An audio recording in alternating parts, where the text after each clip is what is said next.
sanibonani emakhaya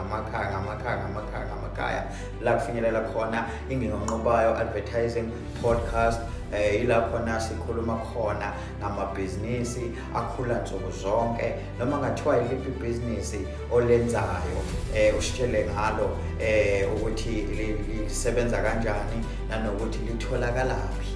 Yeah, so ungesabi nje ukusithinta namhlanje ngine-guest evela lapha kwa-Golden Finance Solution umlobi uzobe sitshela kabanzi naye ngebhizinisi lakhe nanokuthi batholakalaphi. Hlala phansi ubukele uhlelo uzwe ukuthi sixoxa sithini naye umlobi ake siye khona sizwe ukuthi uthini. Sharp.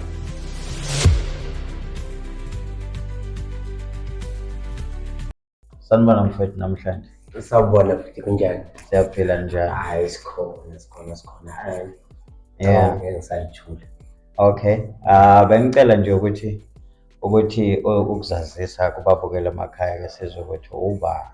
Okay, ababukela emakhaya lo ophambi kwenu umlobi isibongo kaNdlovu ngokudabuka endaweni yaseNdwedwe but ngokufihla nje ikhanda ngihleli la engahleli khona la kusetshenzwa khona la eduze kwaseceleni kaMashu la kukhona la ngihleli khona, so ngizomela okanye ngiqhamuka from iGolden Finance Solutions.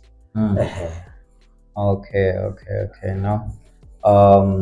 Siyabonga ukuzwa ukuthi uqhamuka kwa-Golden Finance Solution. Kungabe mhlawumbe umbukele ekhaya uyayibuza ukuthi kwa-Golden Finance Solution nenza ini, akubachazele nje ukuthi nenza ini. Mr. Ngingomobayo, uma kukhulunywa nge-finance, makusokhulunywa nge-finance automatically lapho ngiyacabanga ukuthi nabo babukele emakhaya kunalento efikayo ukuthi imali but hayi ukuthi imali mhlambe eza kumina njengoba kwaba khona leli gama kuthiwa i-Golden Finance, cha.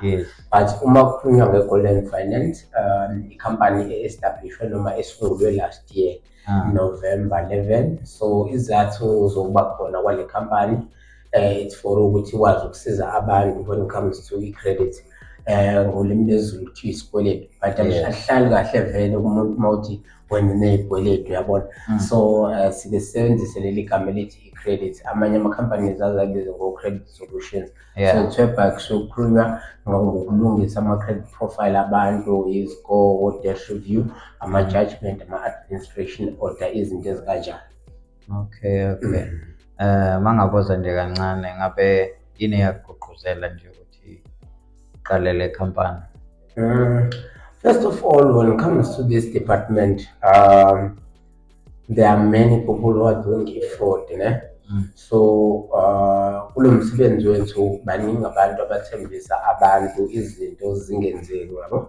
So i-finance wona ukhiye wempilo yabantu isikhathi esiningi, especially ayisithi nje imali. I think uyazi nawe imali kuyasho ukuthiwa imali ipande so. So like imali, wonke umuntu like desperate for imali, wonke umuntu desperate for ukuphumelela, for ukuba nomuzi, for ukuba nemoto, but abanye most yabo akwenzeki. So into yangigqugquzela kakhulu ipoint lami lisekuthenini I've been in the industry maybe like 5 to 7 years, but ngibona abantu like bekhala ukuthi ama-companies ebengiwasebenzela ofuthi zamanyawo, I can't mention them.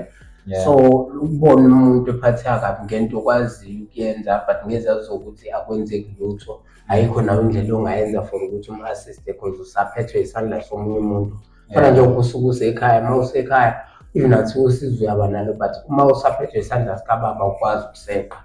So into yangigqugquzela kakhulu nje ukuthi ngikwazi ukuthi ngiyimele mina, ngazi ukuthi umuntu meze ku-Golden Finance Solutions uzothola usizo kulona oluqondile, uzodila nami direct, yabo. Akwazi ukuthi asizakale ngendlela engekho fortunate, akwazi ukuthi aqale kabusha, akwazi ukuthi enze izinto with the credit.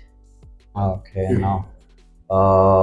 Kungabe mhlawumbe omunye uyafisa ukuqala ibhizinisi nje akakazi ukuthi imaphi ama-challenges abakhona. Abanye bazi ukuthi nje yonke ibhizinisi uma uyiqala kuhamba kahle, ukhona nje ongakhuluma naye nje mhlampe uthi ama-challenge wena osokwabhekana nawo ekhampanini? Ibhizinisi nje okokuqala, uma kukhulunywa ngebhizinisi akukhulunywa ngento like ezo-move smooth. Even ngathiwa kuyona ile eyami, but nje when it comes to business there are many challenges ukuthi obhekana nayo, like kufuneka kube ukuthi udlula kuwona kuqala ukuze ibhizinisi yakho isimame. So noma ngeke ngize ngikwazi phela ukubala like ama-challenges wami ukuthi mina ngibhekane nani, but when it comes to business, into yokuqala uma ungakabi nayo imali yokuthi ungaliqala ibhizinisi, awukwazi like ukuthi uzoliqala. But uma uthola abantu njengongingonqobayo bayakwazi angithi ukuthi bafake isandla awuleke, mhlawumbe bathi wena ngoba uno-500 ilokhu esingakwenzela kona because siyabona ukuthi ufisa ukuqala ibhizinisi. And then ulokhu usimama because ngalesikhathi uqala kuba khona indlela la uqala ngayo kuya ngebhizinisi osuke ulenza. So ikakhulukazi nje ebhizinisini into ebalulekile mina engeke ngiyibone engisiza like ukubambisana nabantu abakwaziyo ukuthi bakusize ngezinye izinto when it comes to business.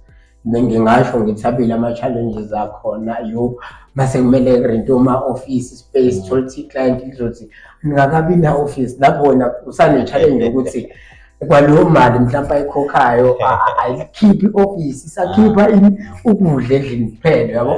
But ekugcineni kwakho konke uyakufuna ukuthi abone i-office because angithi uyafuna ukuthi abone into yakho ukuthi isetshenziswa la, uma iba ne-problem uya la. So kuba kuningi but kuyadluleka when it comes to business. Asikho isimo esingadluli when it comes to business because zonke inqumo uyithathela wena.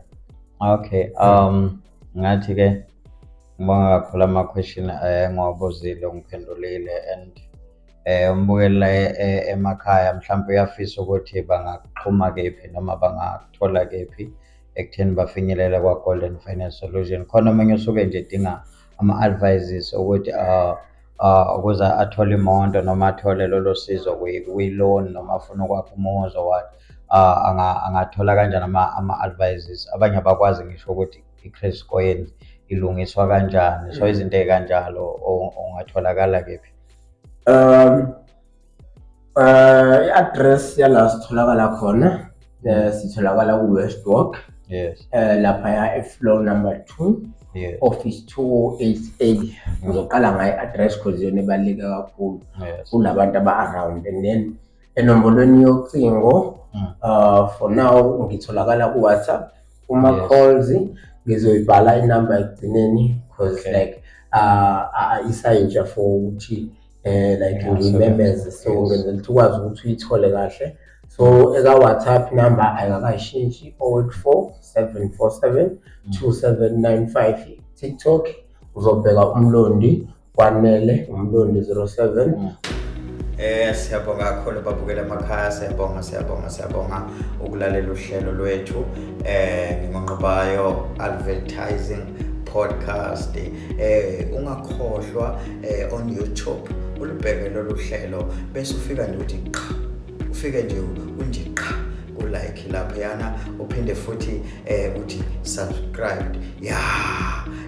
Yabona lapho ke hayi ziyakhala. Okay, sibonga kakhulu ukusilalela nje nokusibukela, ungasazi kodwa nje wayidela isikhathi sakho. uNkulunkulu abusise imizamo yakho, uNkulunkulu abusise konke okuzama empilweni. Ngithi mina uzonqoba ngoba ungonqobayo. Noma izimo ingafika nje but kumele wazi ukuthi wena ungonqobayo. Ukufika kwezimo kubonisa amandla onawo, okusho ukuthi mayefika noma yimapha ama-storms kuwe, yabona lama-storms asuke ezoveza ukuthi wena ungonqobayo, ngoba azofika kushaya ama-storm but angeke aze akunqobe. Wena uzonqoba ama-storms, wena uzonqoba lobo mzima obhekene nawe emakhaya. Ngiyabonga kakhulu, uNkulunkulu akubusise, abe nebhizinisi lakho, abe nemizamo yakho yonke oyizamayo. Sihlangane esiqephini esilandelayo. Thank you, God bless you, goodbye, bye you.